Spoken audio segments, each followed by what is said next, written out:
Hello student, आज हम लोग स्टार्ट करेंगे काइनेमेटिक्स यानी motion in a straight line path. Very important topic है for 11th standard IIT and NEET के पॉइंट ऑफ व्यू से।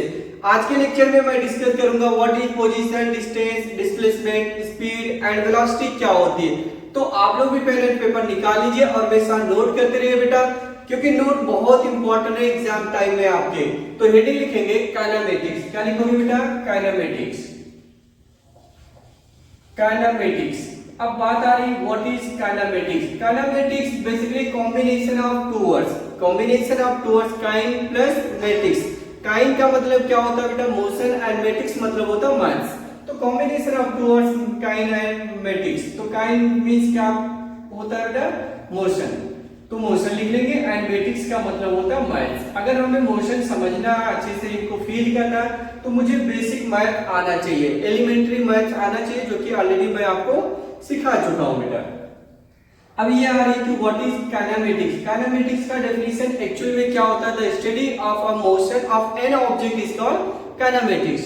तो इसको भी आप नोट करते जाओ, हर एक चीज नोट करिए, नोट्स अच्छे से बनाइए। तो हम लोग यहाँ पे लिखेंगे बेटा the study of motion, the study of motion of an object is called kinematics। क्या लिखोगे बेटा? kinematics। तो हम लोगों ने यहाँ पे बात किया the study of motion of an object is called kinematics। अब ये समझ में आया। अब यहाँ पे एक वर्ड आ रहा है मोशन। What is motion? तो मोशन के साथ साथ एक वर्ड और ऐड कर लीजिए, रेस्ट। अब रेस्ट क्या होती है?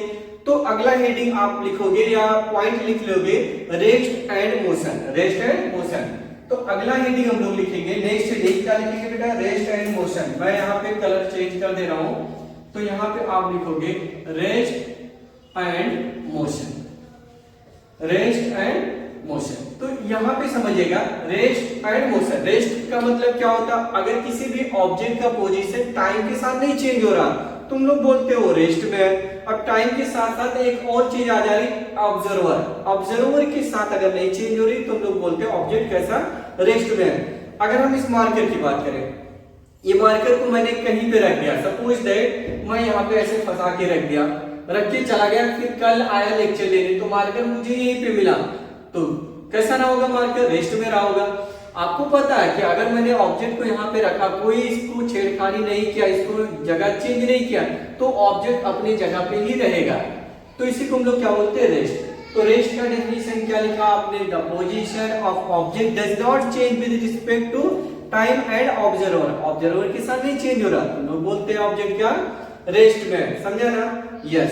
देखो कितना आसान है यार। रेस्ट, रेस्ट का मतलब विराम हिंदी में बोलते हैं। विराम का मतलब रुका हुआ ऑब्जेक्ट, अगर रुका हुआ, राइट, तो इसको हम लोग बोलते हैं रेस्ट। तो रेस्ट में आप क्या लिखोगे? देखिए मैं पहला लिखता हूं बेटा रेस्ट। रेस्ट का मतलब the position of a body does not change. क्या लिखा?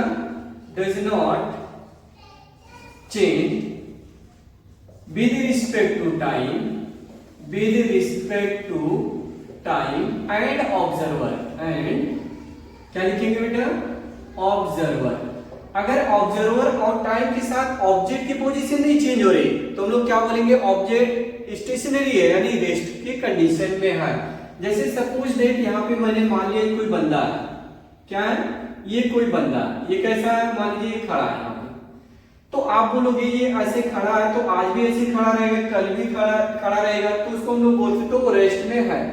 रेस्ट में मतलब जैसे आदमी की मृत्यु हो जाती है, उसको ग्रेव में या क्रिमेशन में ले जाकर के रख देते हैं, तो हमेशा के लिए वहीं पड़ा रहेगा, राइट। तो रेस्ट की कंडीशन में है। अगर मैं इसकी पेन की बात करूं, इसको मैं देखिए प्रोजेक्ट कर रहा हूं यानी थ्रो कर रहा हूं, तो ये क्या कर रहा? मोशन कर रहा।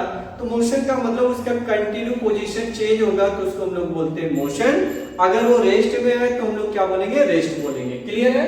अब देखो इसको समझने के लिए और भी एग्जांपल हम लोग ले सकते हैं बेटा। जैसे लाइक ये मैंने बोला बंदा रेस्ट में, अगर यही बंदा मान लीजिए एक कार ले लिया आपने। क्या ले लिया? कार। इस कार के ऊपर ये बंदा ऐसे खड़ा है और कार ऐसे जा रही है, कार इधर जा रही है, तो कार के रिस्पेक्ट में बंदा तो रेस्ट में है।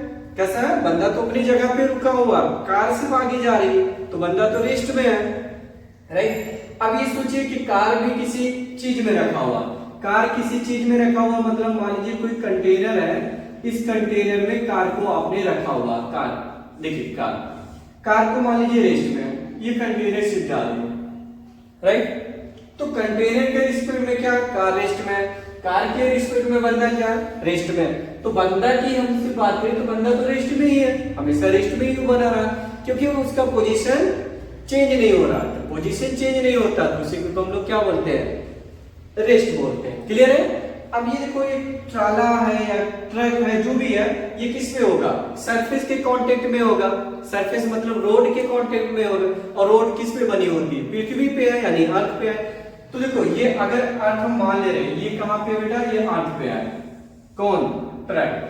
तो आपको पता है कि अर्थ भी अपने एक्सिस के अबाउट क्या करती है, रोटेट करती है, यानी अर्थ rotates about in own axis, अपने एक्सिस के अबाउट क्या करती है, वो घूमती रहती है, राइट। लेकिन हम लोग किसी बंदे की बात करें तो बंदा तो रेस्ट में है। तो इन सब पूरा खेल समझने के लिए मुझे एक और चीज की नीड पड़ेगी आगे चल के, फ्रेम ऑफ रेफरेंस क्या होता, ये इंपॉर्टेंट हो जाएगा कि हम ऑब्जेक्ट को देख कहां से रहे हैं। अगर ये बंदा है, मैं यहां से इसको देख रहा हूँ, ट्राला चल रहा, तो मेरे रिस्पेक्ट में वो बंदा आगे जा रहा है, मेरे और उसके बीच की डिस्टेंस बढ़ रही है, इसका मतलब वो मोशन कर रहा होगा किसी ना किसी रिस्पेक्ट में। अगर मैं भी जाकर के ट्रक पे खड़ा हो गया, बंदे के साथ ऐसे खड़ा हूं साथ में, उससे बोल रहा हूं हाय कैसे हो, तो मेरे रिस्पेक्ट में क्या पोजीशन नहीं चेंज करा, तो मेरे रिस्पेक्ट में वो रेस्ट में हो गया, समझा ना। तो रेस्ट में ओवरऑल कैलकुलेशन यही निकलता कि अगर उसका पोजीशन टाइम के साथ नहीं चेंज हो रहा तो उसको हम बोल सकते हैं कि वो रेस्ट में है। ओके, दूसरा हम लोग बात करेंगे मोशन, ये फर्स्ट हो गया। दूसरा हम लोग लिखेंगे बेटा मोशन। देखो मोशन का मतलब क्या होता है, if the position of a body with respect to an observer change with time then the body is in the motion. अगर किसी भी ऑब्जेक्ट का पोजीशन जगह चेंज हो रहा किसके रिस्पेक्ट में, ऑब्जर्वर के रिस्पेक्ट में, एंड टाइम के साथ चेंज हो रहा, तो हम कह सकते हैं, बोल सकते हैं कि वो बॉडी मोशन के कंडीशन में है। तो आप इसकी भी डेफिनेशन लिख लो, क्योंकि 11th में इंपॉर्टेंट है डेफिनेशन, और फिर आना चाहिए बेटा, रटना नहीं कुछ भी, बहुत क्लियर कर समझिए। तो आप लिखोगे बेटा if the position of a body with respect to an observer, क्या लिखोगे बेटा, an observer change with time,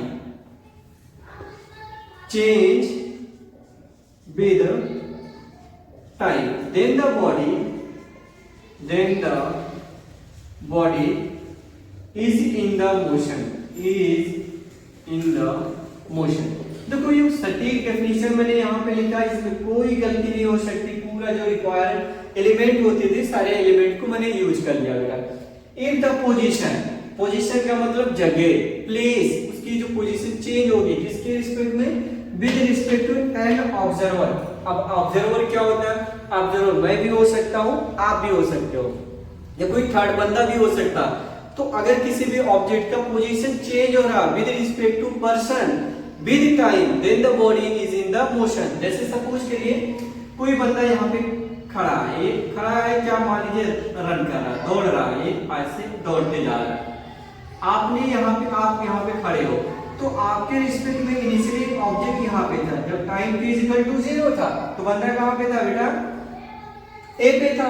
जैसे जैसे टाइम पास होते जा रहा, तो ये बंदा अपनी जगह छोड़ रहा है, यानी ए से चल के बंदा यहाँ पे दौड़ते दौड़ते पहुंच गया, कहाँ आ गया, यहाँ पे आ गया, बंदा दौड़ते दौड़ते यहाँ पे आ गया।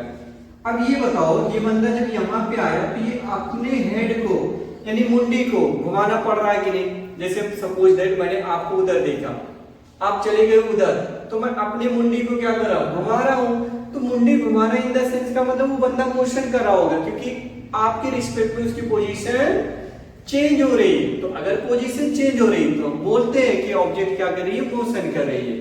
तो आप ये मोशन का डेफिनेशन अच्छे से नोट कर लो। क्या लिखा, if the position of a body with respect to an observer change with time then the body is in the motion. तो आप इनको अच्छे से नोट कर लो बेटा। देन इसके बाद हेडिंग लिखोगे पोजीशन। देखो टाइम पास नहीं करना है आपको, सिर्फ और सिर्फ काम की चीजें बात करना है लेक्चर में, क्योंकि लेक्चर इंपॉर्टेंट बनाना बेटा, ठीक है। तो आई थिंक समझ में आ गया होगा कि रेस्ट क्या होता है। रेस्ट का मतलब मैंने बताया, पृथ्वी पे कोई भी चीज है किसी ना किसी के रिस्पेक्ट में मोशन कर रही है। आप सोचिए मैं इस रूम में हूं, तो रूम में हूं तो मैं अभी इस कंडीशन में, तो आप बताओ रूम के रिस्पेक्ट में मैं कैसा हूं, रेस्ट में हूं। लेकिन अगर कोई बंदा हम लोग को मून से देखेगा, चंद्रमा से बैठ के देखेगा, तो चंद्रमा से अगर मुझे देखेगा तो मैं उसके रिस्पेक्ट में मोशन कर रहा हूं। क्यों? क्योंकि मैं अर्थ पे हूं और अर्थ अपने एक्सिस के अबाउट क्या करती है, रोटेट करती है, तो उसके रिस्पेक्ट में मेरी पोजीशन चेंज हो रही होगी।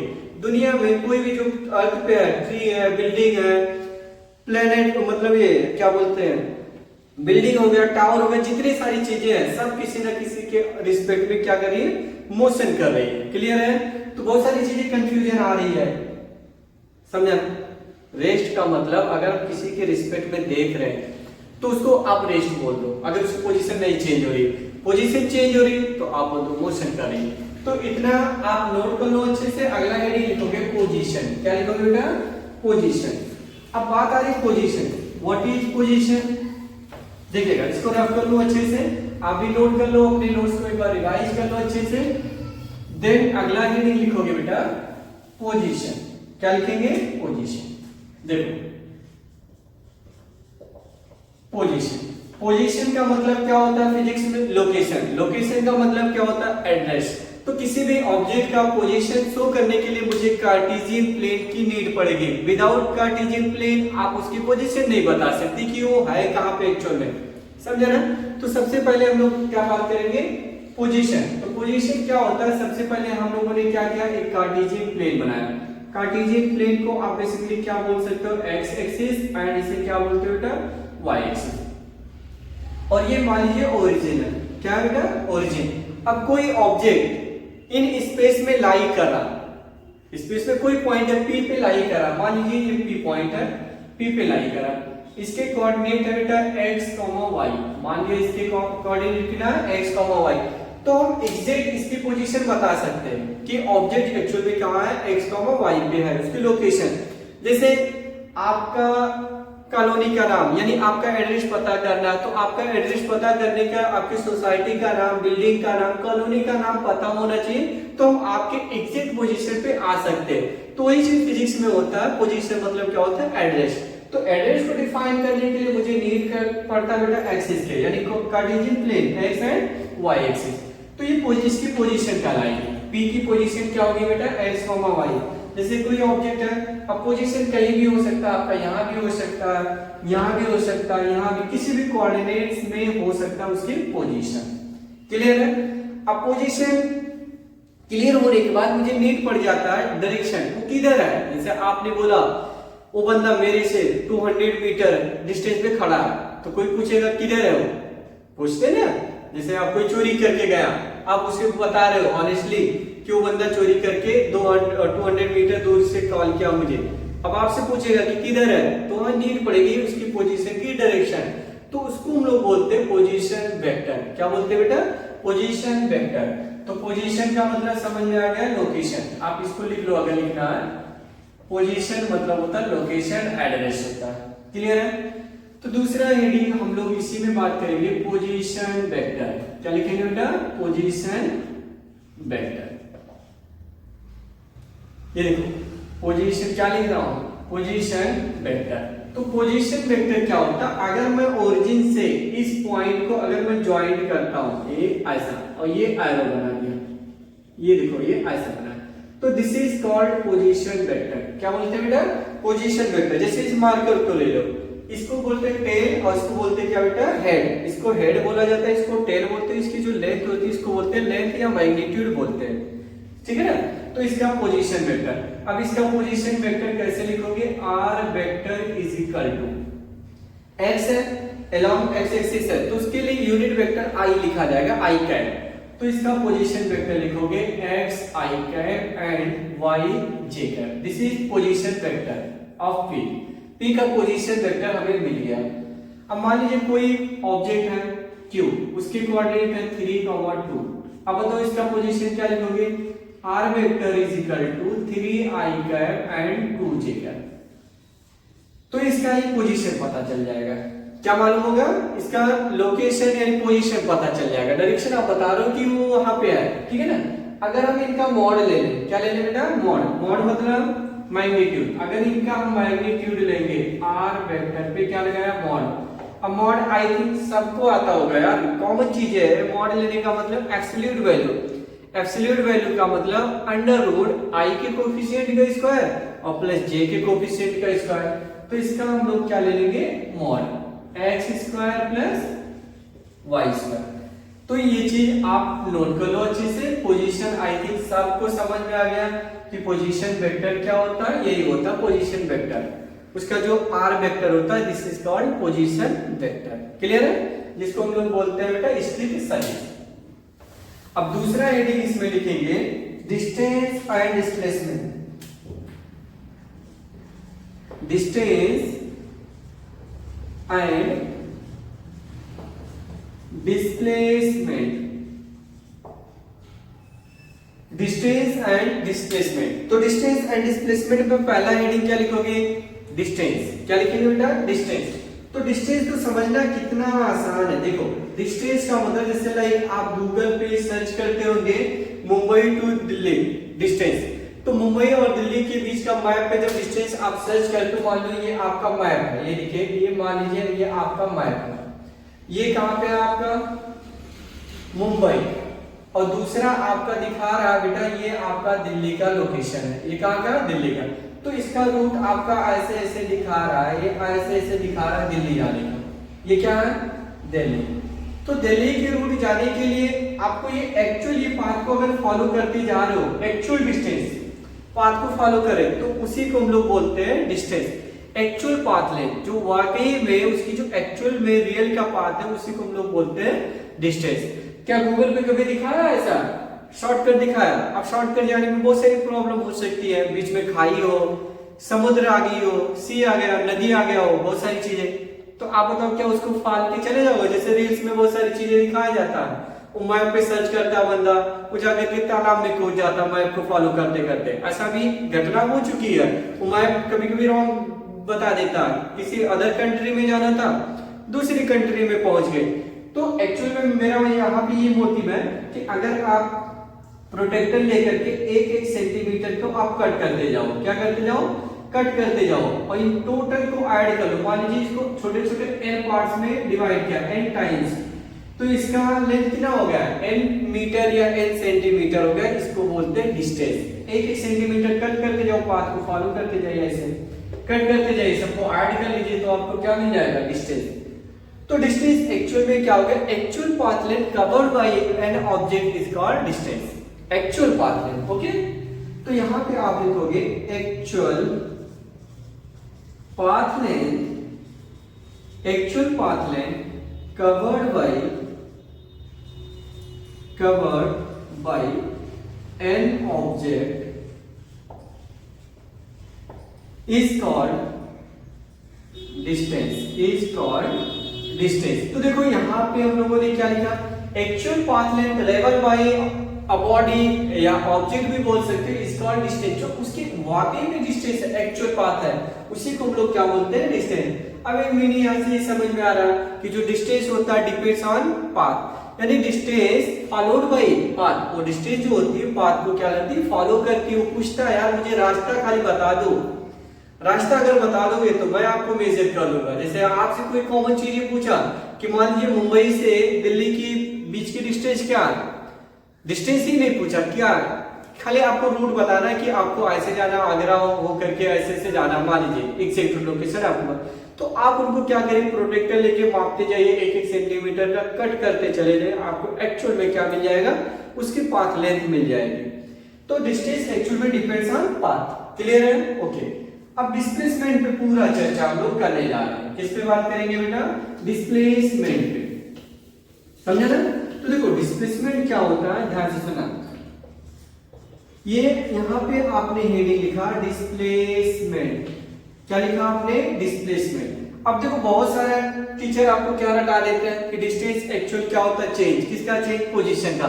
Final position minus initial position is called displacement. क्या सही है? सोचो जरा, मैं आपको फील कराता हूँ डिस्प्लेसमेंट क्या होता है। ठीक है, मैं भी लिख देता हूँ, कोई दिक्कत नहीं। जो आप लिखते हो डिस्प्लेसमेंट का मतलब आप ये लिखते हो फाइनल पोजीशन, क्या लिखोगे बेटा? Final position minus initial position, final position minus initial, क्या लिखा बेटा? Initial position. तो final position minus initial position is called displacement. क्या बोलते हैं बेटा? डिस्प्लेसमेंट। अब बोलोगे सर आप भी तो वही लिखा है। हाँ लिखा दिया ना, काम है थोड़ा सा। देखो कैसे, मान लीजिए ये आपने एक कार्टेशियन प्लेन बनाया, इसको आपने बोल दिया एक्स एक्सिस और इसे आपने बोल दिया वाई एक्सिस। ये आपका ओरिजिन है। क्या बेटा? ओरिजिन है। अब इस कोऑर्डिनेट में कोई ऑब्जेक्ट लाइन करा पॉइंट ए पे लाइन करा, इसके कोऑर्डिनेट है बेटा x1, y1 ये मान लिया, और इसका पोजीशन वेक्टर ओरिजिन के रिस्पेक्ट में कितना बेटा? r1। क्या नाम दे दिया? r1। दूसरा जो है यहां से चल के मान लीजिए यहां पे आ गया, ये पॉइंट है b और b के कोऑर्डिनेट है x2, y2, ये इसका पोजीशन वेक्टर आपने मान लिया r2। क्या माना बेटा? r2।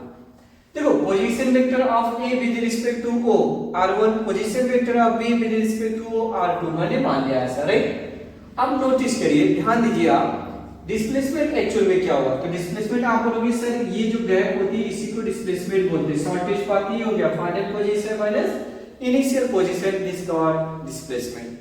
अब देखो इसको समझने के लिए आप क्या करो, देखो ये आपका किसी कौन सी डायरेक्शन है? ये ए की डायरेक्शन। तो आपका जो ए की डायरेक्शन अभी मैं कुछ भी नहीं चेंज कर रहा हूं। या सुनो फाइनल क्या है आपका?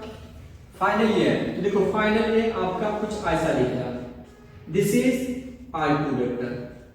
अब देखो ये r2 वेक्टर हो गया। अब आप क्या करिए, r1 को पकड़ के ऐसे घुमा दीजिए। देखो आपको समझ में आ रहा होगा कि सर ये आपका r1 की डायरेक्शन है। किसकी डायरेक्शन?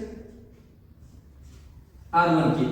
अगर इसी r1 को मैं टेल को इधर कर लूं, हेड को इधर कर लूं, मतलब डायरेक्शन से कर लूं, क्योंकि vector can be shifted itself. Vector को हम शिफ्ट कर सकते हैं, राइट, लेकिन उसका ओरिएंटेशन और उसका जो लेंथ है मैग्नीट्यूड चेंज नहीं होना चाहिए। तो मैंने इसको पकड़ा, जैसे देखो मार्कर ऐसे था, पकड़ के ऐसे घुमा दिया उसी जगह पे, तो उसकी डायरेक्शन चेंज होगी। तो डायरेक्शन चेंज होने के माइनस लगाया जाता है। क्या लगाते हो? माइनस। तो इसका ओरिएंटेशन मतलब ये डायरेक्शन, ये देखो ध्यान से समझिए, ये ऐसे हो गया, इधर r1 हो गया, बट ये r1 लिखोगे लेकिन आगे क्या लगाओगे? माइनस। तो देखो यहाँ पे r1a, आपका r1a कुछ ऐसे आया, देखो ये क्या बन गया बेटा? r1, लेकिन हम आगे लिखेंगे माइनस r1। अब आप बोलोगे सर लिखा क्यों आपने ऐसा? लिखना पड़ा, मैंने लिखा। अब देखो नोटिस करो, ध्यान देना, ये मैं रफ कर दे रहा हूं, समझिएगा। मैंने पोजीशन डिस्प्लेसमेंट लिखना, क्या लिखना बेटा? डिस्प्लेसमेंट वेक्टर होता है, तो मैंने D vector is equal to final क्या लिखा? r2 माइनस क्या लिखा? r1। अब नोटिस करो, फील करिएगा, इसको मैंने लिखा r2 वेक्टर और यहां पे लिख दिया प्लस। क्या लिखा हमने? प्लस। और यहां पे मैंने ऐड कर लिया माइनस r1 को, r1 को नहीं माइनस r1 को ऐड किया। तो ये इसका मीनिंग निकल के आता है, यानी देखो r2 में कौन ऐड हुआ? माइनस r1 ऐड हुआ, नॉट माइनस r, मतलब ये बोलोगे सब्ट्रैक्ट हुआ, ऐड हुआ कौन? Minus r1। तो जब ऐड करोगे ना तो ये चीजें आपको मिल जाएगी, ये इसी को हम लोग बोल सकते हैं डिस्प्लेसमेंट। और ये डिस्प्लेसमेंट एक्चुअल में अगर आप देख पा रहे होंगे तो ये डिस्प्लेसमेंट यही है, ये वाला, ये डिस्प्लेसमेंट आपका यही बेटा। क्लियर है? यस। हाँ, तो नोट कर लो इसको अच्छे से, आई थिंक फील आया होगा। इसी को हम लोग डिस्प्लेसमेंट बोलते हैं, ये जो गैप आ रही है इसी को डिस्प्लेसमेंट बोलते हैं। r2 में किसको ऐड किया? माइनस r1, किसको? r1। तो इसी को आपने बोल दिया डिस्प्लेसमेंट। क्लियर है? अब देखो और नोटिस करिए, अगर हम इसकी बात करें तो ये क्या है? एक्चुअल में AB है। क्या बेटा? AB। तो हमने लिख दिया AB vector is equal to r2 मतलब OB वेक्टर। क्या लिखा आपने? OB vector minus OA vector. तो यहाँ पे अगर आप ऑब्जर्व कर पा रहे हो, A पहले है तो A यहाँ बाद में आ गया, B यहाँ बाद में है तो यहाँ पहले आ गया, राइट। अगर समझ में आया तो एक चीज मैं आपको नोट करके देता हूँ, आप करके बताइए। अगर मैंने दे दिया O P vector minus O R vector, तो क्या लिखोगे आप? बोलिए ना, आरपी वेक्टर लिखोगे। क्या लिखोगे? RP vector. जो पहले होता है वो बाद में आ जाता है, राइट? ये नोट कर लीजिए। अच्छा, एक और मान लीजिए एम एन दे दिया, एम एन, इसको क्या लिखोगे? O N vector minus O M vector. Clear हुआ? समझ में आया? तो डिस्प्लेसमेंट एक्चुअल में यही होता है बेटा, final position minus initial position. Clear है? यस, समझ में आया? तो ये जो गैप आती है इसी को हम लोग क्या बोलते हैं बेटा? डिस्प्लेसमेंट बोलते हैं। क्या बोलते हैं? डिस्प्लेसमेंट। देखो R2 इधर था, R1 को इसको ऐड कर लिया और टर्न करके, तो ये जो गैप आई इसको हम लोगों ने बोल दिया डिस्प्लेसमेंट। अब देखो इसके पोजीशन वेक्टर कैसे लिखा जाता है? पोजीशन वेक्टर लिखने का तरीका मैं आपको बताता हूं। देखो, पोजीशन वेक्टर किसी भी ऑब्जेक्ट का कैसे लिखा जाता है? जैसे R1 है, R1, तो देखो x1 है, तो along x एक्सिस तो यूनिट वेक्टर लिखा जाएगा x1 i cap, y1 j cap and r2 vector क्या लिखोगे? बोलो जल्दी, x2 i cap, y2 j cap. आया ना समझ में? सिर्फ पोजीशन, किसी भी ऑब्जेक्ट का पोजीशन कैसे लिखा जाता है? i j k के फॉर्म में आप लिखना होता है, राइट? तो मैंने लिख दिया R1 का x1 i cap, y1 j cap and x2 का x2 i कैप, मतलब ऐसा आपने लिखा। इसका डिस्प्लेसमेंट आप बोलोगे सर मैं जब रखूंगा इधर, कहां पे? यहां पे, तो आपको मिलेगा, देखो x2 माइनस x1, क्योंकि i i कॉमन हो जाएगा, तो x2 minus x1 i cap, y2 minus y1 j cap. ये आपका डिस्प्लेसमेंट आ गया। अगर मैग्नीट्यूड चाहिए तो आप इसको मॉड लेना पड़ेगा। क्या लेना पड़ेगा बेटा? मॉड। तो मॉड ले लोगे तो रूट में आ जाएगा x2 माइनस x1 का square plus y2 minus y1 square. Maths में याद आ रहा है? डिस्टेंस फार्मूला इसी को बोलते थे आप लोग। क्या बोलते थे? Distance formula. डिस्टेंस फार्मूला ये लिखते थे आप, x2 माइनस x1 का whole square plus y2 minus y1 का होल स्क्वायर। क्लियर है? यस, आप नोट कर लो।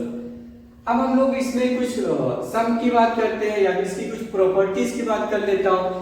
कुछ प्रॉपर्टीज लिखेंगे तो few points are worth noting. क्या लिखोगे? फ्यू पॉइंट्स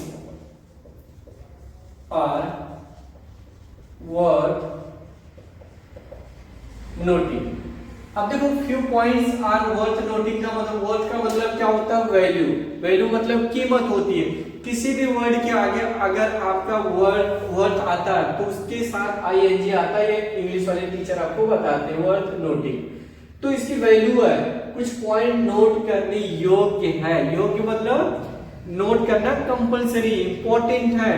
तो पहला देखो, इसकी जो पॉइंट है, क्या पॉइंट है? अगर हम फर्स्ट पॉइंट की बात करें, both have same unit and same dimensional formula. क्या लिखोगे? बोथ हैव सेम यूनिट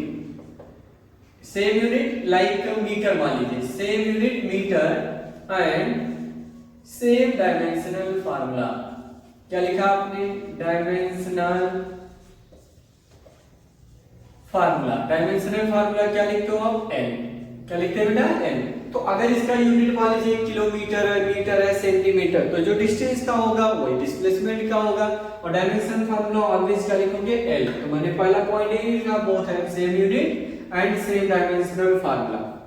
दूसरी पॉइंट ये लिख लेना आप कि distance is a scalar quantity. Distance is a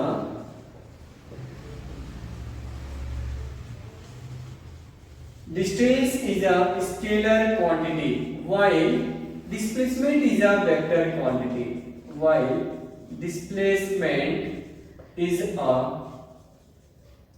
vector quantity. देखो, पहला हमने लिखा distance is a scalar quantity while displacement is a vector quantity.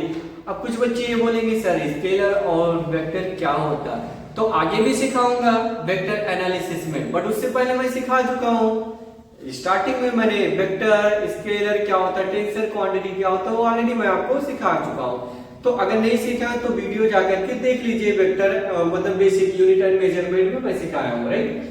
तो इसका हमने बोला स्केलर क्वांटिटी, और स्केलर का मतलब होता है we can use proper sign, जो भी डेटा होगा मैं डायरेक्ट ऐड और सब्ट्रैक्ट कर सकता हूँ, दैट इज अलजेब्राइक सम कर सकता हूँ। क्लियर है?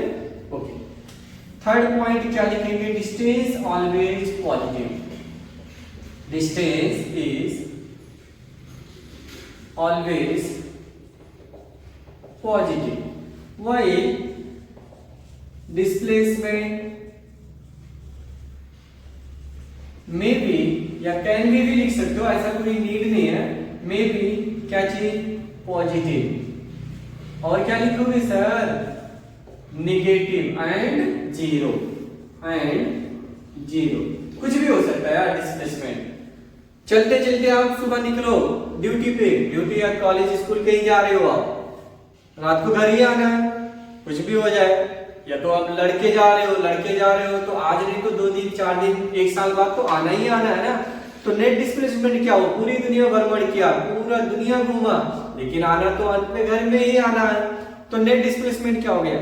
जीरो हो गया। तो डिस्टेंस जो है ऑलवेज पॉजिटिव होता है, वो डिस्प्लेसमेंट कुछ भी हो सकता है, पॉजिटिव नेगेटिव है जीरो हो सकती है, राइट। अभी सम कराऊंगा तो बहुत अच्छे से फील आएगा आपको, ठीक है ना। ये पॉइंट लिखा। और भी आप ये बोलोगे distance is always greater than displacement. Distance is always greater than displacement. कैसे? अगर वो दुनिया की बात किया, दुनिया में घूमा तो रात दिन चलते चलते उसके पांव घिस गई, लेकिन ऐड किया ना तो डिस्टेंस बहुत आ गया, लेकिन डिस्प्लेसमेंट आया तो घर पे ही, तो जीरो हो गया। तो मैंने क्या बोला? Distance always greater than displacement only in one condition, both are equal.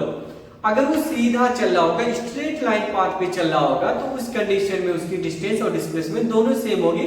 Otherwise every case में इनका डिस्टेंस हमेशा ज्यादा हो जाएगा डिस्प्लेसमेंट से। क्लियर है? तो इस पॉइंट को मैं नहीं लिख रहा हूं, लेकिन एक पॉइंट कभी कभी नीट के ऑप्शन में आ जाता है, क्या लगा होता है? डिस्टेंस। क्या लिखा? ग्रेटर देन, और इक्वल भी लिख दिया। देखो मैंने बोला distance always greater than displacement, तो लिख दिया ना डिस्प्लेसमेंट। और ये बोल रहे हो कि इक्वल भी होता है sir in straight line path. अगर कोई बंदा ऐसे दौड़ते हुए जा रहा है, दौड़ते हुए छोटा सा बना दिया, नाटा सा है, प्यारा सा है, दौड़ते हुए जा रहा है, तो ये तो सीधा जा रहा है, तो जितना डिस्टेंस होगा उतना इसका डिस्प्लेसमेंट होगा। तो सीधा अगर चलेगा तो दोनों सेम होगा, ओके। लेकिन इसमें कुछ गलती लग रही है। क्या गलती है? आप बोल रहे हो कि सर डिस्प्लेसमेंट ऑलवेज पॉजिटिव होती है, मैंने एग्री किया, मान लिया। इन केस ये निगेटिव आ गया, क्या गया? निगेटिव। तो निगेटिव आ गया तो इसका मतलब ये भी तो निगेटिव रीड करोगे। जैसे आपने बोला कि सर y = x, अगर x निगेटिव आ गया तो y = -x बोला ना, y = -x, y = -x आपने बोल दिया। अब बताओ क्या करें? बेसिक चीजें जो आप लोग को पता है, मॉड लगा दो, काम खत्म, टेंशन ही खत्म। जिंदगी में मॉड लग जाता तो टेंशन क्या होता है? खत्म हो जाएगा। तो लेकिन मॉड लगता नहीं, बात तो ये पड़ती है। तो देखो मॉड लगा दिया हम लोगों ने, मॉड लगाया तो अगर निगेटिव आ भी गया तो ये रिजल्ट तो पॉजिटिव दे देगा। क्या देगा? पॉजिटिव देगा। अभी ये करेक्ट होगा। तो ऐसे कई बार ऑप्शन आ चुके हैं कि आप बताइए करेक्ट ऑप्शन क्या, जिसमें मॉड लगा रहेगा वही करेक्ट होगा, अगर मॉड नहीं लगा तो करेक्ट नहीं मान सकते आप। क्लियर है? तो इस पॉइंट को आपको लर्न करके रखना, नोट करते रहना है। अब मैं कुछ क्वेश्चन आपको कराता हूँ डिस्टेंस एंड डिस्प्लेसमेंट से, राइट। चलिए अब देखिए, अब आप यही बोल रहे हो कि sir displacement is a vector quantity, उसकी डायरेक्शन क्या होती है? आपको ये रटने से तो काम नहीं चलेगा। यस, आप मानते हो कि रटने से काम नहीं चलेगा फिजिक्स में, तो आपको समझना होगा। तो जैसे आपने बात किया कि कोई पार्टिकल ये ऐसे से चल के आ रहा है, मानो ये यहाँ पे पहुंचा, ये ऐसे जा रहा है, ए से चल के कहां जा रहा है? बी पे जा रहा है। तो अगर यहाँ पे डिस्टेंस की बात करें हम लोग, तो कंपास लेकर के या प्रोटेक्टर लेकर के 1 सेंटीमीटर का कट करते जा रहा है, 1-1 सेंटीमीटर का कट करते जा रहा हो, उनको टोटल को ऐड करोगे, छोटे छोटे यानी स्मॉल स्टेप ऐड करोगे तो आपको नेट डिस्टेंस मिल जाएगा, राइट। तो ये जो पाथ है ये आपका तो डिस्टेंस हो गया। क्या हो गया? Distance is a scalar quantity. लेकिन अगर कोई ऐसा रास्ता होता है यहाँ तक पहुंचने के लिए, तो ये जो पाथ होता है इसको हम लोग बोलते हैं बेटा डिस्प्लेसमेंट। क्या बोलते हैं? डिस्प्लेसमेंट। और इसकी डायरेक्शन क्या होती है? ए से बी को लाइन जो ज्वाइन कर रही है उसी के डायरेक्शन में डिस्प्लेसमेंट की डायरेक्शन होती है। तो आप क्या करिए, ए को और बी की लाइन को मिला करके थोड़ा आगे खींच का दो। जैसे मैंने इस लाइन को खींचा, ए तक पहुंचा, ए को थोड़ा आगे बढ़ा दिया, जिधर ये बढ़ा रहे हो उसी की डायरेक्शन में आपकी डिस्प्लेसमेंट की डायरेक्शन हो जाएगी, राइट। तो ए एंड बी के अलोंग ही डायरेक्शन मिलता है किसका, डिस्प्लेसमेंट का। Clear, okay. तो ये सब समझ के रखिएगा बेटा, क्योंकि इसमें जो पैरामीटर्स है 7-8 पैरामीटर्स की हम लोग बात करते हैं।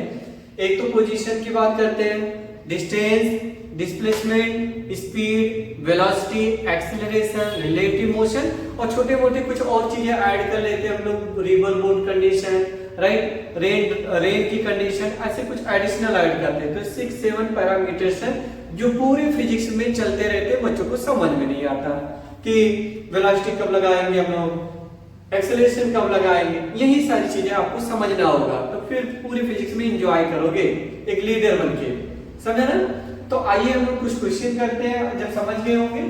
देखो पहला क्वेश्चन हम लोग यहाँ पे एग्जांपल नंबर 1 बेसिक सा लेते हैं, जो क्लास 9 के बच्चों को भी आता है ये चीज। अगर मान लीजिए कोई ऑब्जेक्ट है यहाँ पे, इसको हम लोग बोलेंगे ओरिजिन, इधर नंबरिंग किया 1 2 3 4 5, ऐसे सिमिलरली -1 -2 -3 -4 एंड -5, ये आपने इसका क्या बना दिया, नंबर लाइन। इस नंबर लाइन पे बंदा दौड़ना स्टार्ट करता, क्या करता, चलना स्टार्ट करता। तो मान लीजिए बंदा यहां से स्टार्ट करता, इसका मुंडी इधर में कर ले रहा हूं, ये ऐसा। मान लीजिए चिंटू है, कौन है, चिंटू। ये चिंटू इधर दौड़ते हुए जा रहा है, ये दौड़ते दौड़ते कहां पहुंच गया, मान लीजिए 5 तक पहुंचा, इधर दौड़ते हुए जा रहा था, उसको कॉल आया दोस्त का, नहीं बेटा भाई इधर आ, तू इधर हम लोग खेलेंगे क्रिकेट या जो भी खेलना, वो उधर बुला लिया उसको, कहां, इधर के डायरेक्शन में -3 पे। वो तो ये दौड़ते यहां तक तो गया, ब्रेक लगा करके वापस के भागते आया, ये भागते आया, कहां पे रुकना पड़ा इसको, ये यहाँ पे आकर के रुका 3 पे, ये ऐसे देखो गया, ऐसे 5 पे गया, उसका दोस्त कॉल किया, कहां पे वो दोस्त था, 3 पे खड़ा था। तो इस बंदे की डिस्टेंस क्या होगी, कितना चला होगा, और इसका डिस्प्लेसमेंट क्या होगी। देखो आपसे क्वेश्चन ही पूछा था मैंने, फाइंड डिस्टेंस एंड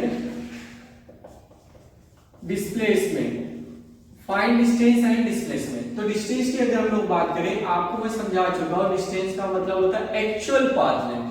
तो एक्चुअल में कितना चला, कंपास से आप मेजर करो, 1 2 3 4 5, मतलब 5 इधर चला, समझिएगा 5 ऐसे चला एक्चुअल में। जैसे इधर से 1 2 3 4 5, 1 2 3 4 5, फिर ओरिजिन पे 3 इधर पीछे चला गया, तो 5 इधर चला, फिर 5 इसको वापस आना पड़ा, फिर 3 इधर आया। अब बोलोगे सर माइनस, नहीं यार डिस्टेंस पॉजिटिव होता है, क्यों लिखेंगे माइनस, राइट। तो टोटल अगर हम ऐड करते हैं तो मुझे मिलता है 13 मीटर, क्या मिला बेटा, 13 डिस्टेंस मिल गया। लेकिन अपन लोग को क्या चाहिए, डिस्प्लेसमेंट। तो डिस्प्लेसमेंट क्या होता है, शॉर्टेस्ट पाथ का चीज, शॉर्टेस्ट पाथ लेंथ। तो शॉर्टेस्ट पाथ लेंथ कितना, भाई ओरिजिन पे था, ये पहुंचा यहाँ पे है, तो इनके बीच की गैप कितना, 3, लेकिन -3 है, निगेटिव डायरेक्शन में है, किधर है, निगेटिव डायरेक्शन में। जैसे देखो मैं यहाँ पे खड़ा हूं, दोस्त बोलता भाई आ जा इधर, किधर, चौराहे की तरफ, सर्कल की तरफ आ जा, मान लो सर्कल इधर है तो इधर ही तो जाएगा निगेटिव में, डायरेक्शन है ना, हाँ डायरेक्शन अगर रहती है तो आप विद साइन बात करोगे भाई, माइनस लिखा यानी -3 मीटर, अगर ये मीटर में दिया होगा आंसर तो मीटर में लिख देना, क्लियर है। तो ये नॉर्मल सा क्वेश्चन होता है, चिंदी क्वेश्चन होते हैं, बच्चे बोलते हैं कि चिंदी सा क्वेश्चन है, बहुत सारे बच्चे बोलते हैं ना चिंदी सा, वही है। मान लो बंदा ऐसे जा रहा, कितना चला, 4 मीटर चला, फिर 3 मीटर चला, देखो होता है हम लोग, मेरा घर इधर है, बाइक स्टार्ट किया, चला 4 मीटर, फिर इधर बेंड किया 3 मीटर, कितना चला, बोलो ना 7 मीटर। अच्छा हाँ बोल रहे ना, कितना चलेगा, डिस्टेंस 7 मीटर, तो डिस्टेंस हो जाएगा 4 metre plus 3 metre is equal to 7 metre. आप बोलोगे सर इतना आसान क्यों करा रहे, करा नहीं रहा हूं, फील करा रहा हूं। अब बताओ डिस्प्लेसमेंट क्या होगा, शॉर्टेस्ट कॉलम, ये शॉर्टेस्ट। तो पाइथागोरस आता है ना, 3 का स्क्वायर 9, 4 का स्क्वायर 16, 16 और 9 कितना होता है 25, 25 का रूट कितना होता है 5। तो ये लेंथ तो 5 आ गया। तो डिस्प्लेसमेंट कितना आया, डिस्प्लेसमेंट मिल गया आप लोग को 5 मीटर। क्लियर है, नोट कर लो इसको। अब हम लोग दूसरी क्वेश्चन की तरफ चलते हैं, राइट। दूसरा क्वेश्चन इन द सेंस का मतलब सर्कल से रिलेटेड क्वेश्चन कराने जा रहा हूं। किससे रिलेटेड, सर्कल से रिलेटेड। देखो यहां पे हम लोग मान लेते हैं कि कोई पार्टिकल इन सर्कुलर पाथ पे मूव कर रहा है। किस पाथ पे बेटा, सर्कुलर पाथ पे। क्वेश्चन वही रहेगा, find distance and displacement. Find distance and displacement, आपका हेडिंग ये चलते चलेगा, लेकिन ये देखो ये मान लिया सर्कल है। क्या बेटा, सर्कल। ये आपका सेंटर हो जाएगा और ये मान लो रेडियस को हमने कैपिटल आर मान लिया। If a particle move from A to B, A to B यहां पे आ रहा है, मान लीजिए ऐसा। आपसे ये इसका मोशन का पाथ है, ये कौन सा पॉइंट है, बी पॉइंट। क्वेश्चन ये है, देखो सबसे पहले दो चीज आपको सर्कल से रिलेटेड आना चाहिए कि इसका सर्कमफेरेंस क्या होता है, डिस्टेंस और डिस्प्लेसमेंट निकालने के लिए। सर्कमफेरेंस कितना होता है सर्कल का, 2 पाई आर होता है, और डायमीटर कितना होता है 2r होता है। डायमीटर का हाफ जो होता है वो रेडियस होता है, ठीक है ना। तो अगर हम इस कंडीशन में बात करें तो इसका जो सर्कमफेरेंस है, क्या चीज, CF मतलब सर्कमफेरेंस, ये होता है बेटा 2 पाई आर। मतलब सर्कमफेरेंस मतलब ए से चला वापस के घूम के ए पे आ गया, तो टोटल जो सर्कम लेंथ हो गया उसका वो 2 पाई आर होता है। लेकिन इसका क्वार्टर ही चला, 1/4 ही चला, तो डिस्टेंस कितना होगा बोलो। तो आप बोलोगे सर इस कंडीशन का क्वेश्चन का जो आंसर आया डिस्टेंस आ जाएगा कितना, बोलो बेटा यहां से चल के यहां आया, इसका कितना चला 2 पाई आर का कितना 1/4 ही तो चला भाई। एक आप पिज्जा ले लो, उस पिज्जे के 4 पार्ट करो तो एक पार्ट कितना मिलेगा, जो एक पार्ट है उसका 1/4 ही तो मिला भाई, समझा ना। यस, तो 1/4, तो इसको कट करो, कट करने के बाद 2 2 जा 4, तो यानी ऊपर आ जाएगा पाई आर डिवाइडेड बाय 2। अगर रेडियस मीटर में तो मीटर में लिख देना। क्लियर है। डिस्प्लेसमेंट क्या आएगा, डिस्प्लेसमेंट, तो डिस्प्लेसमेंट सबको पता है शॉर्टेस्ट पाथ। अब ये थोड़ी शॉर्टेस्ट पाथ है, नहीं, शॉर्टेस्ट पाथ ये होगा, ये होगा। अब देखो ये आर है, रेडियस है, तो ये भी आपका रेडियस बनेगा। तो पाइथागोरस जब लगाओगे तो अंडर रूट यानी root R square plus R square, root में आ जाएगा 2r स्क्वायर, तो r बाहर आ जाएगा तो r रूट 2, तो इसका डिस्प्लेसमेंट इतना मीटर आ जाएगा। क्लियर। अब इसी क्वेश्चन का दूसरा वर्जन, ये पहला हो गया डायग्राम, दूसरा डायग्राम यही सर्कुलर पाथ है। ये पार्टिकल A से चल के उसके जस्ट अपोजिट B पे आ गया, ये ऐसा। देखो ये एरो बना के मैं क्लियर किया। रेडियस वही ले लो, रेडियस आ रही है। फाइंड डिस्टेंस एंड डिस्प्लेसमेंट, तो डिस्टेंस कितना बनेगा इसका, चलो ऑनेस्टली आप कमेंट करके बताओ कितने बच्चों को समझ में आ गया। अगर समझ में आ गया तो डिस्टेंस आप टाइप कर दो वीडियो में मेरे लिखने से पहले। आप बोलोगे सर इसका 2 पाई आर का कितना चला, आधा चला, तो आंसर आ गया पाई आर मीटर। और डिस्प्लेसमेंट कितना आएगा, बोलो ना, डिस्प्लेसमेंट आ जाएगा तो उसके सामने है तो शॉर्टेस्ट तो यही हो गया ना, इस तो डायमीटर की इक्वल है, तो 2r आ गया आंसर। क्लियर है। यस। अब थर्ड डायग्राम हम लोग बात करेंगे। थर्ड देखो, थर्ड मान लीजिए वो पार्टिकल एक पूरा कंप्लीट साइकिल किया। क्या किया, कंप्लीट साइकिल, ए से चला घूम के वापस के ए पे आ गया। तो इस कंडीशन में आपका डिस्टेंस हो जाएगा पूरे के पूरे 2 पाई आर हो जाएगा। कितना हो जाएगा, 2 पाई आर हो जाएगा। लेकिन डिस्प्लेसमेंट कितना होगा, अभी कहानी सुनाया हूं, कहानी क्या सुनाया हूं, जहां से चलेगा वहीं पे आ जाएगा, तो डिस्प्लेसमेंट हो जाएगा 0। लेकिन यूनिट के साथ लिखना है क्योंकि विदाउट यूनिट मीनिंगलेस होता है। तो डिस्प्लेसमेंट तो 0 हो गया, पर डिस्प्लेसमेंट 2 पाई आर हो गया, पूरा सर्कमफ्रेंस ही हो गया। क्लियर है। अब नेक्स्ट देखो एग्जांपल लेता हूं, हो सकता है क्वार्टर भी ना चले, हाफ भी ना चले, 3/4 भी ना चले, कंप्लीट भी ना चले, वो थोड़ा सा कुदक करके ऐसे आके रुक गया, नखरे करने लगा, तो आप बताओ उस केस में कितना डिस्टेंस निकालोगे, उसका कितना डिस्प्लेसमेंट निकालोगे? मैं आपको रास्ता बताता हूं बेटा, नोट करिएगा, क्योंकि ये इंपॉर्टेंट है किसके लिए, नीट और एमएससीटी और जेई के लिए इंपॉर्टेंट है। अब बोलोगे सर इतने छोटे छोटे क्वेश्चन आते हैं यार, आपसे कॉन्सेप्ट चेक करना चाहते हो लोग कि आपको आता है कि नहीं आता, ठीक है ना। मैं आपको आसान तरीका बताता हूँ बेटा, जो हमेशा के लिए आप याद करके रखोगे, ठीक है ना। देखो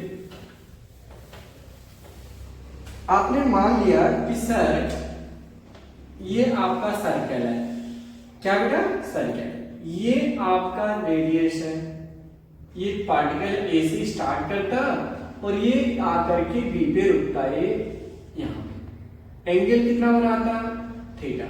अब देखो आपको समझाने के लिए मैंने मान लिया इसका रेडियस r1 है, इसका रेडियस r2। ये मत समझना कि सर किसी भी सर्कल का जो रेडियस होता हो तो इक्वल होता, मैं भी जानता हूं, आपको भी पता इक्वल होता, बट मैंने माना, क्या किया, कंसीडर कर लिया, लेट कर लिया कि मान लेता हूं in case r1 and r2 है तो क्या होगा, ठीक है ना। चलते हैं देखते हैं। तो देखो हम लोग को क्या करना है, डिस्प्लेसमेंट एक्चुअल में आपका तो यही हुआ, ये डिस्प्लेसमेंट, ये आपका ये हो रहा है, ये देखो ये डिस्प्लेसमेंट हुआ आपका, वो थोड़ा सा जगह देखो बचती हुई नजर आ रही है, जूम करके देखो बहुत सारा गैप बन जाएगा, राइट, और ये आपका सेंटर हो गया। जब हम ये डिस्प्लेसमेंट निकालेंगे, क्या निकालेंगे बेटा, ए बी, अभी मैंने समझाया हूं कि ए बी निकालने के लिए क्या लिखोगे बेटा, ओ बी वेक्टर माइनस ओ ए वेक्टर, ठीक। आप पूरा वेक्टर का यूज करिए अच्छे से, आंसर हमेशा करेक्ट आएगा। ओ बी कितना है, r2 vector minus r1 vector, ये आ गया अपना ए बी वेक्टर, क्या है बेटा, ए बी को हमने डी बोल दिया, डिस्प्लेसमेंट। अब इनका जब हम लोग मॉड लेंगे बेटा, क्या लेंगे, mod is equal to under root.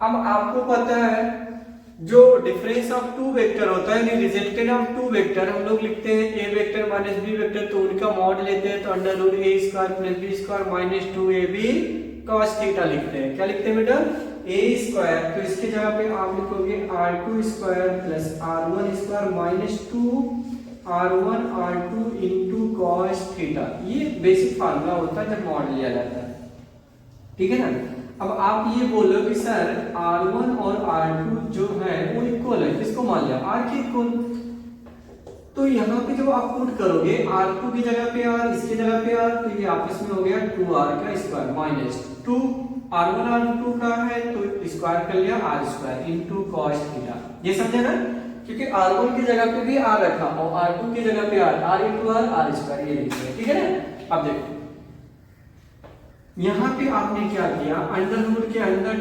2r square को कॉमन ले लिया, तो बचा 1 माइनस cos थीटा, क्या बचा बेटा, 1 माइनस cos थीटा। तो यहाँ पे जगह नहीं है, मैं यहाँ पे समझा देता हूँ आपको, r बाहर ले लो, अंडर रूट के अंदर क्या बचा 2 और 1 माइनस cos थीटा क्या होता है, आपको पता है cos theta is equal to होता है बेटा, क्या चीज, 2 cos स्क्वायर थीटा, क्या चीज, 2 cos स्क्वायर थीटा माइनस 1, ये मालूम है आपको, पता है ना, 2 cos स्क्वायर थीटा माइनस 1, ये भी होता है, या दूसरा आपको ये भी पता 1 minus 2 sin square theta by 2, क्योंकि ये हाफ एंगल है तो यहाँ हाफ एंगल वाला फार्मूला लगाइएगा।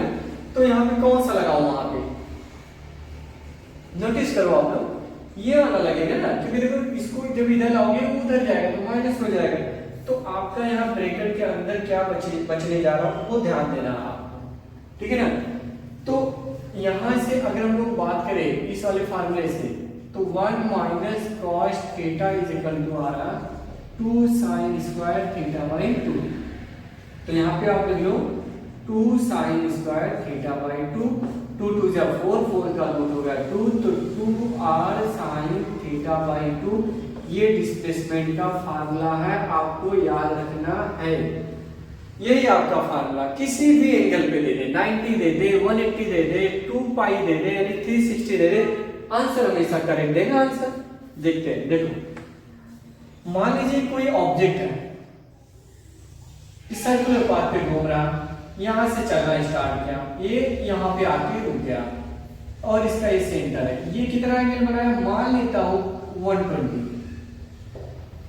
कितना बेटा, 120 एंगल बनाया, ये ऐसे चल गया। अब बताओ आंसर क्या आएगा, वो फार्मूला लगाओगे नहीं, ये वाला लगाओगे आप। देखो डिस्प्लेसमेंट आ जाएगा 2 into R into sine 120 divided by 2, तो 2r साइन 60 बचेगा और साइन 60 आई थिंक सबको पता होता है 3/2, 2 कैंसिल हो जाएगा तो r√3 आ जाएगा। अगर मीटर लिया तो मीटर में आंसर हो जाएगा। क्लियर है। और डिस्टेंस निकालने के लिए आपको क्या लगाना है, angle is equal to arc upon radius, और एंगल को आपको रेडियन में करना है। रेडियन में करने के लिए हमें π/180 से मल्टीप्लाई करके रेडियन में कन्वर्ट कर लेना। ऑलरेडी मैं सिखा चुका हूं इसको भी, समझे ना।